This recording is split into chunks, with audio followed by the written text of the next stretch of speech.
Calvary മലമേൽ കയറി മുൾമുടി ശിരസിൽ വഹിച്ചു. കാൽവറി മലമേൽ കയറി മുൾമുടി ശിരസിൽ വഹിച്ചു. എൻ്റെ വേദന സർവവും നീക്കി എന്നിൽ പുതുജീവൻ പകർന്നവനാ. എൻ്റെ വേദന സർവവും നീക്കി എന്നിൽ പുതുജീവൻ പകർന്നവനാ. എൻ്റെ യേശു എനിക്കു നല്ലവൻ, അവൻ എന്നുമെന്നും മതിയായവൻ. ലൂക്കോസിന്റെ സുവിശേഷം 20-ാം അധ്യായം. ആ ദിവസങ്ങളിൽ ഒന്നിൽ അവൻ ദേവാലയത്തിൽ ജനത്തോട് ഉപദേശിച്ച് സുവിശേഷം അറിയിക്കുമ്പോൾ മഹാപുരോഹിതന്മാരും ശാസ്ത്രിമാരും മൂപ്പന്മാരുമായി അടുത്തു വന്ന് അവനോട്, നീ എന്ത് അധികാരം കൊണ്ട് ഇത് ചെയ്യുന്നു? ഈ അധികാരം നിനക്ക് തന്നത് ആര്? ഞങ്ങളോട് പറക എന്ന് പറഞ്ഞു. അതിനുത്തരമായി അവൻ, ഞാനും നിങ്ങളോട് ഒരു വാക്ക് ചോദിക്കും, അത് എന്നോട് പറയും. യോഹന്നാന്റെ സ്നാനം സ്വർഗത്തിൽ നിന്നോ മനുഷ്യരിൽ നിന്നോ ഉണ്ടായത് എന്ന് ചോദിച്ചു. അവർ തമ്മിൽ നിരൂപിച്ചു.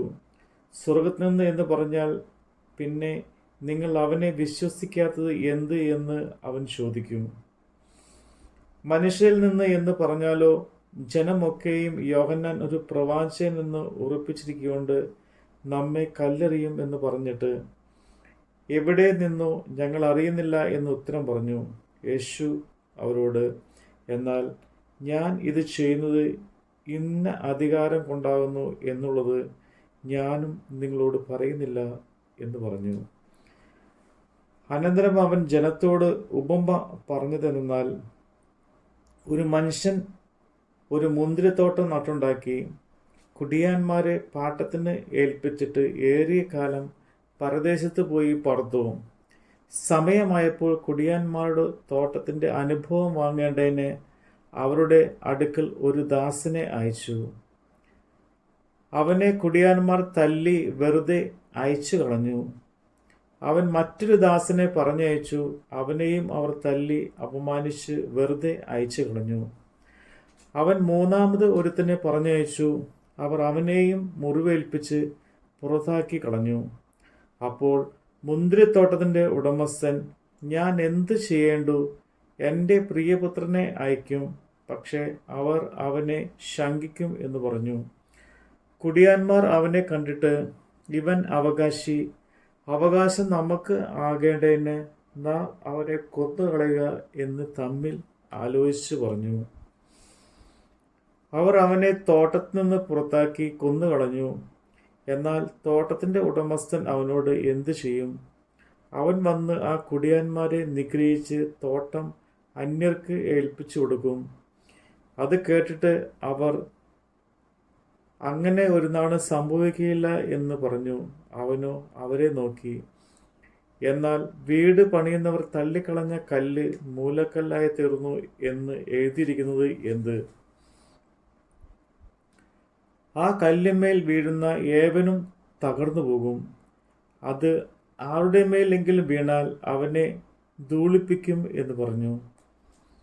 ഈ ഉപമ തങ്ങളെക്കുറിച്ച് പറഞ്ഞു എന്ന് ശാസ്ത്രിമാരും മഹാപുരോഹിതന്മാരും ഗ്രഹിച്ചിട്ട് ആ നാഴികയിൽ തന്നെ അവൻ്റെ മേൽ കൈവെപ്പാൻ നോക്കി. എങ്കിലും ജനത്തെ ഭയപ്പെട്ടു.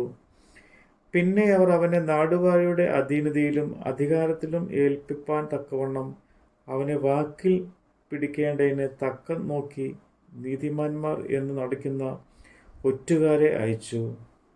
അവർ അവനോട്, ഗുരു, നീ നേർ പറഞ്ഞ് ഉപദേശിക്കുകയും മുഖപക്ഷം നോക്കാതെ ദൈവത്തിൻ്റെ വഴി യഥാർത്ഥമായി പഠിപ്പിക്കുകയും ചെയ്യുന്നു എന്ന് ഞങ്ങൾ അറിയുന്നു.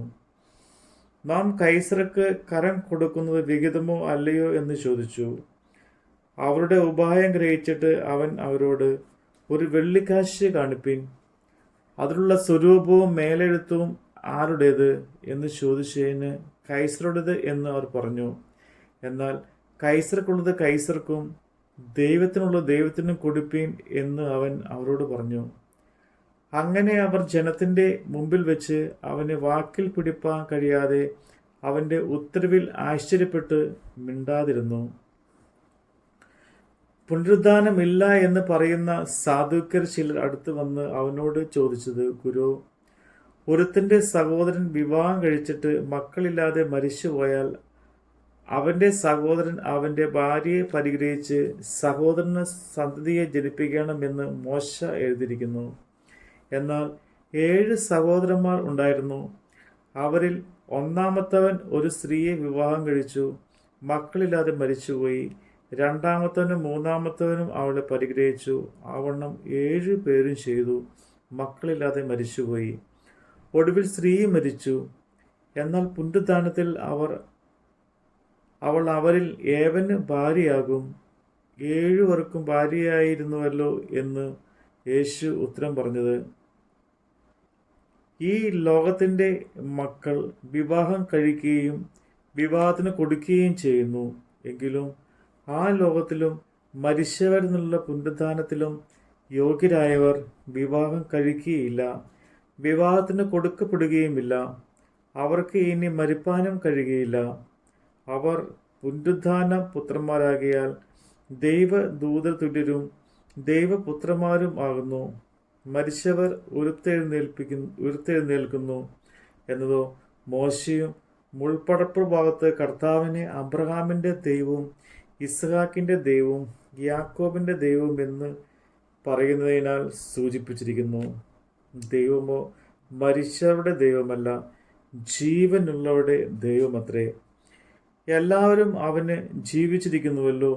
അതിന് ചില ശാസ്ത്രിമാർ, ഗുരു, നീ പറഞ്ഞത് ശരി എന്ന് ഉത്തരം പറഞ്ഞു.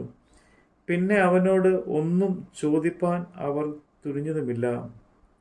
എന്നാൽ അവൻ അവരോട്, ക്രിസ്തു ദാവീദിന്റെ പുത്രൻ എന്ന് പറയുന്നത് എങ്ങനെ?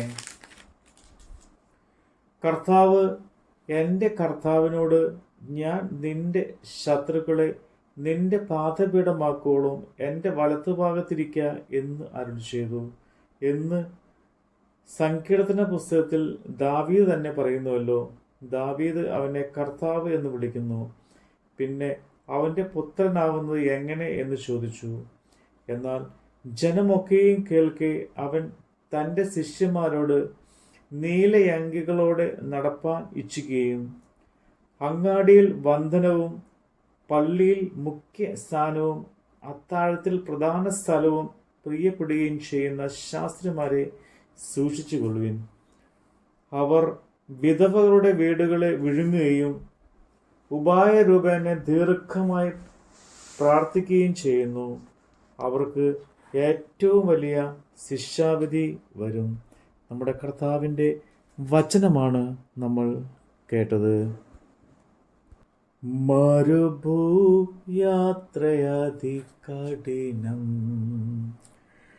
പ്രതികൂലങ്ങളനുനിമിഷം. മരുഭൂയാത്ര അതികഠിനം,